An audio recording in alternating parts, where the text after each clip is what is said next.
In April of 2004, I lost my fourth child, Mataya, at 7 months and 23 days old. She suffered from an intracranial hemorrhage less than 40 hours after being admitted to a Calgary hospital.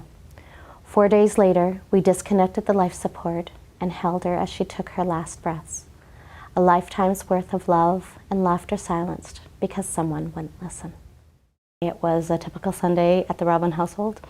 I'm rushing around like a mad woman trying to get, 4 children and a husband off to church.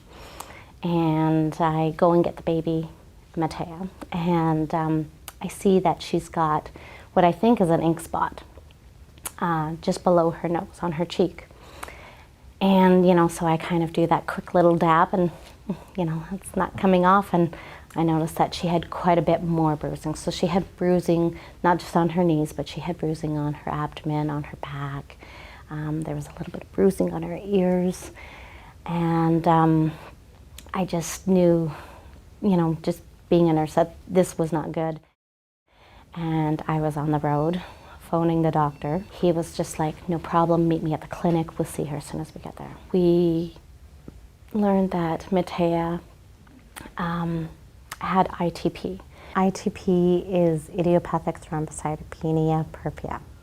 So in short, it means bleeding from an unknown source. So it was, a huge concern. He was sending us to see a pediatric hematologist in Calgary, which is an hour away, within the hour. He's willing to admit her onto a pediatric ward. And now she really wasn't nursing, and she wasn't eating at all, and which was rare for her because she was a very good eater. So then the resident came up. It was probably about 45 minutes later, and kind of assessed her and looked her over, and she goes, no, she's all good, there's nothing wrong, she's fine, just carry on. And she started violently vomiting, and she was just becoming more and more lethargic. She was starting to whimper and whine and cry, like when you touched her. She wanted to be held, but as soon as you held her, she would cry. So I rang the nurses and I said, listen, I need to see the attending.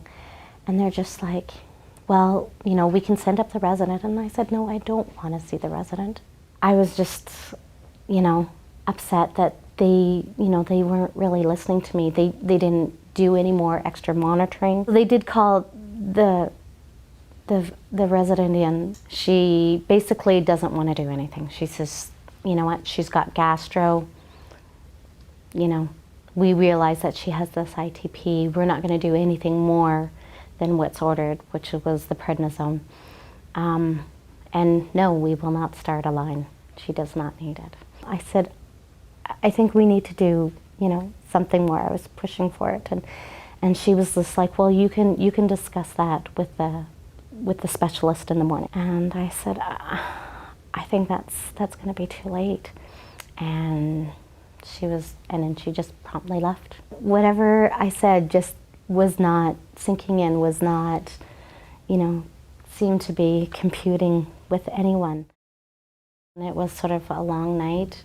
She still was she was very lethargic. She was becoming more and more unresponsive. And so I rang for the nurses, and I was just like, you guys, you need to do something for her, she's dying. And they were just like, you know what, Mrs. Robin, you're tired, you really should try and get some sleep. I said, you need to call the attending right now. And they were just like, you know what, if you think that you need to see the resident again, we will call the resident, but we are not calling the attending. We are not calling anybody else. I was just like, you know what, this is crazy. I'm done here. And so I was going around the room, and I was starting to pack up all my stuff. The resident comes in and she said, where do you think you're going? And I said, I'm leaving. We're going. She was just like, Mrs. Robin, you're getting out of control here. We are really doing the best that we can for your daughter. There is nothing really wrong with her at this time. She is sleeping. She is unresponsive. She is dying. I said, look at her. And she goes, I'm not waking her up to do an assessment on her. After weighing my options, I decide that perhaps that it is in Mataya's best interest that we stay. And she started to seize. I called the code in the room, and they all came coming, into my room. The resident that was there previously, all the nurses, and but it was like a gong show. I was just like, it's too late. It's too late. Like, we gotta go. And he's like, where do you want to go? And I was just like, we gotta get her to the children's hospital. And he's like, we need to get a CAT scan. We need to know what's going on. And I'm just like, I know what's going on. I told you guys like 12 hours ago what was going on. She's bleeding. And we're waiting, and literally it took over 4 hours for them to transfer her out from the Peter Lahey to the Children's Hospital. But once we got to the Children's Hospital, there was there was a team of 13 doctors and nurses, and they took her and they worked on her. As the hours ticked on, her intracranial pressure was creeping higher and higher. And they had already put a tap in to drain the extra fluid, but it didn't really seem to make a difference. Then, they wanted us to remove her off life support. I just wanted to have my daughter's life mean something more than just her death. I worked with 3 other physicians, and together we developed an order set for ITP.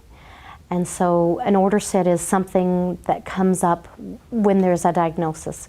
And so it automatically comes up on the computer and it says, okay, this is what ITP is, first of all.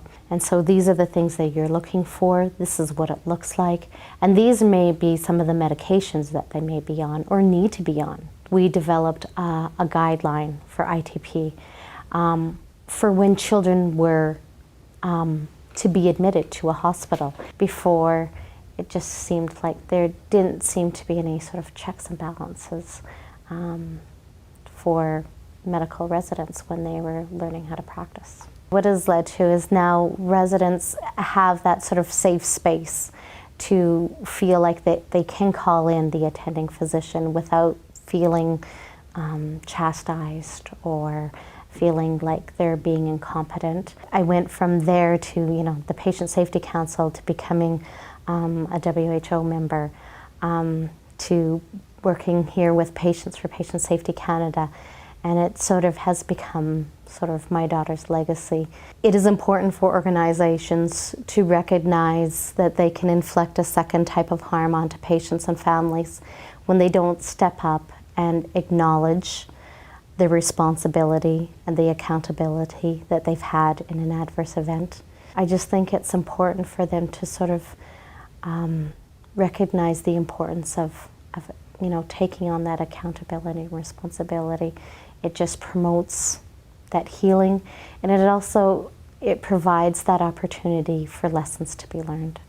And I think at the end of the day, for families, that is the most important thing. The lessons to be learned. They just want to go forward with their lives, but they want to know that they've done everything in their power to make sure that it doesn't happen to another family.